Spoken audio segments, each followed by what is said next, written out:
I had failed on an epic scale. An exceptionally short-lived marriage had imploded, and I was jobless, a lone parent, and as poor as it is possible to be in modern Britain without being homeless. The fears that my parents had had for me and that I had had for myself had both come to pass. And by every usual standard, I was the biggest failure I knew.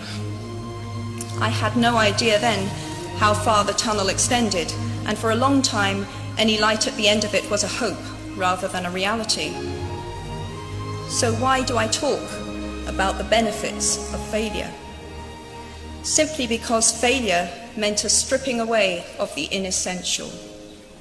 I stopped pretending to myself that I was anything other than what I was, and began to direct all my energy into finishing the only work that mattered to me.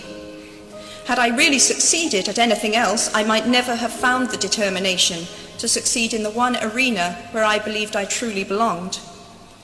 I was set free because my greatest fear had been realized, and I was still alive, and I still had a daughter whom I adored, and I had an old typewriter and a big idea. And so rock bottom became the solid foundation on which I rebuilt my life. You might never fail on the scale I did, but some failure in life is inevitable.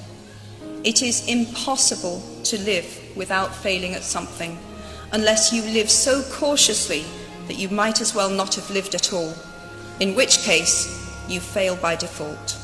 Failure taught me things about myself that I could have learned no other way. I discovered that I had a strong will and more discipline than I had suspected. I also found out that I had friends whose value was truly above the price of rubies. The knowledge that you have emerged wiser and stronger from setbacks means that you are, ever after, secure in your ability to survive.